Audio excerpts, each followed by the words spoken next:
Okay, I'm out here. It is still right at freezing, but I'm gonna sit on this concrete and I am gonna find a way to get my big fat hands in here and clean this up. Probably gonna be just a little bit at a time because of this back here. I'm gonna be at a very weird angle, so we'll see. I'll get in there. And then when I get this rim cleaned up, I'm gonna take the fairing back off and I'm gonna put some weather stripping to hold my windshield a little tighter and absolutely make sure that's not rattling, because I really didn't notice the rattle until I put a tall windshield on this. It may be that I didn't hear the rattle because the little tiny short windshield let so much air come past it that my ears couldn't pick the rattle up over the sound of the wind noise. So I don't know if that's the case or if putting the windshield up knocked the wind down enough where I could hear the rattle. So I'm going to eliminate the windshield as a possibility. Now, I did not hear the rattle when I came home the other day after my fork seals had been replaced. So could the fork seals and the lack of oil in there been setting off a vibration somewhere that I was hearing? Perhaps. I don't have an answer. But when I drove it home, I listened and listened and listened, and I didn't hear the rattle, and it was pretty loud on the way over there.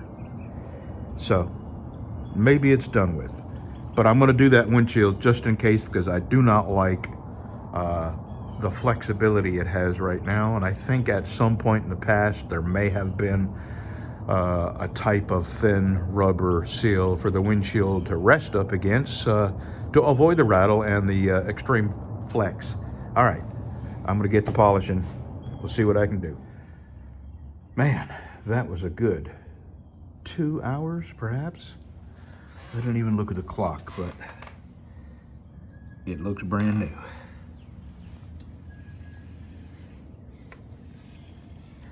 And that was 6 years and 41,000 miles of crud that was on there.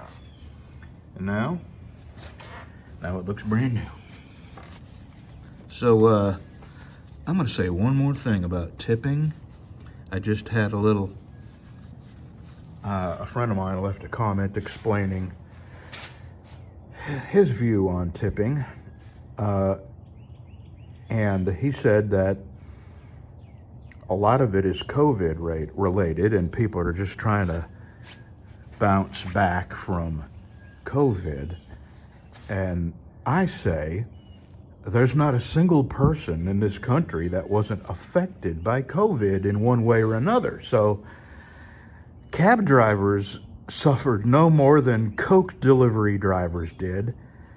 And using COVID as an excuse to expect other people to give you more money than an agreed upon price is just wrong thinking. This is just my opinion. And I am an opinionated person, but I also recognize that I could be wrong. I could be thinking about this wrong. So I'm telling you the way I see it. And if I'm wrong, I'm just wrong. And because we have differences in opinions does not make me right and you wrong. It just makes us have differences of opinions. So I don't think anyone should use COVID as an excuse to put a tip jar out. Everybody in this country was affected by COVID.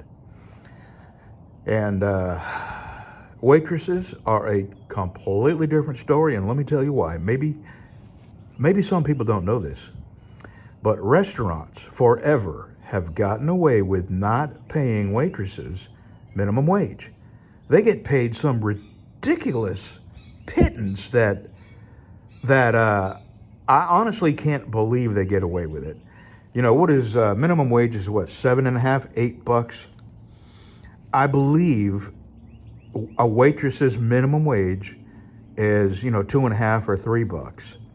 So they absolutely, when you put your hand on the door of a restaurant, going in there that waitresses, their income depends on your tips. So there's no hocus pocus there. There's no somebody selling you a pizza and then trying to hook you up with a tip if you don't notice that they've added a tip onto it. So that's a whole different ball game, and I completely understand tipping in some instances is perfectly reasonable, but it is not reasonable, number one, to blame COVID on people putting tip jars out. Everybody suffered because of COVID. A guy packing groceries at Kroger's did not make any more money than a guy who lost a few fares in his cab.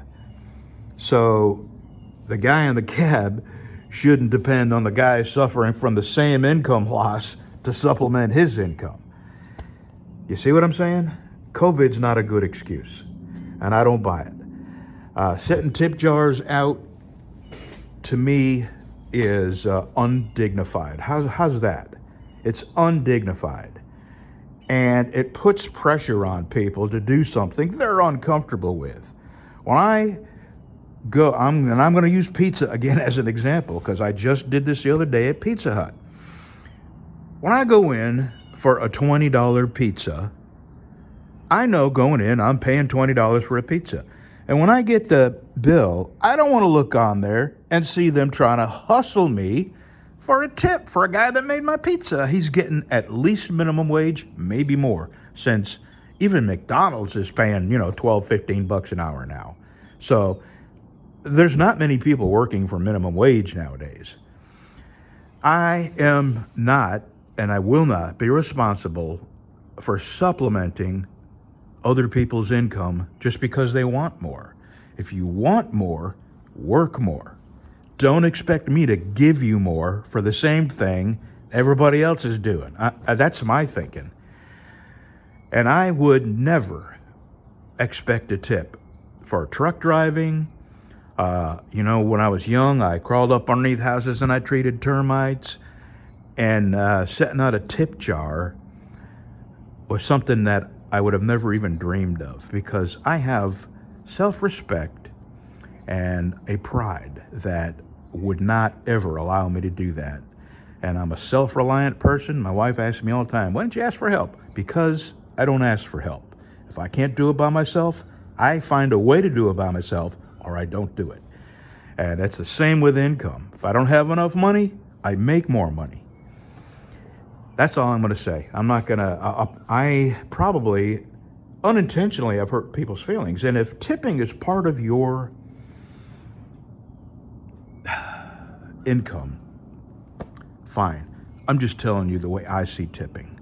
When I get on a horse-drawn carriage in Jefferson, Texas, and I'm plastered with driver accepts tips. Please tip the driver. Please tip the driver so he can buy snacks for his little horse. I'm getting off. I'm just tired of the tip hustlers. That's what I'm tired of. And I'm not gonna, I'm at an age where I really don't need anything beyond what I go to the grocery store and get. So when I come across places that are hustling me for a tip, I'm just not gonna give them my business, because I don't need anything but the food I buy at the grocery store. So that's it. Okay, I'm putting my saddlebags back on, then I'm gonna start on my windshield. Okay, I got the foam around the windshield, and I did something.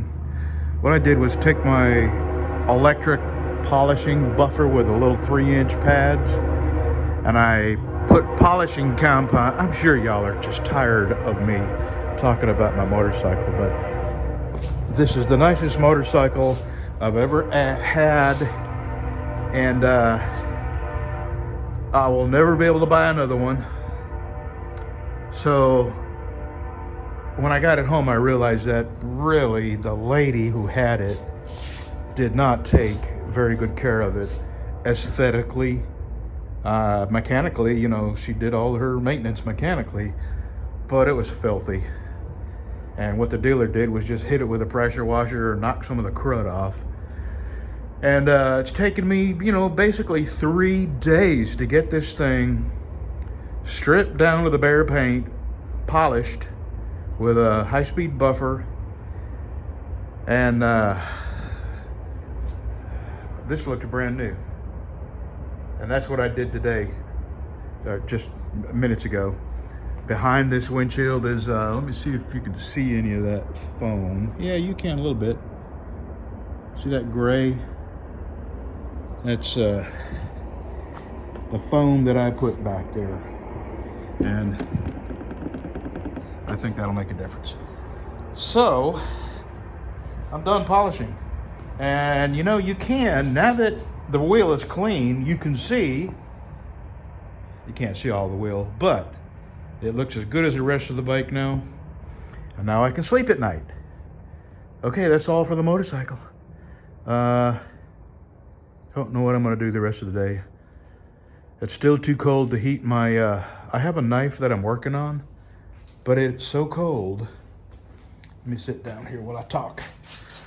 It's so cold that I can't heat my oil up enough to quench the blade, to heat treat and then quench the blade. So I've got to wait for a much, much warmer day, and probably late in the day, so it'll have all day to warm up before I can, and that's the next step, heat treating the blade and then buffing it and putting a handle on it. So anyway, Thursday is that veterans burial, the multiple veterans, I believe there's 12, 13 of them. Thursday, the 17th, and it's gonna rain. It's like 90% chance of thunderstorms. So I'm still gonna go, but I'm going in my pickup truck with an umbrella. So if you're going, I'll be the guy with a red, white, and blue umbrella. See ya. I'm done.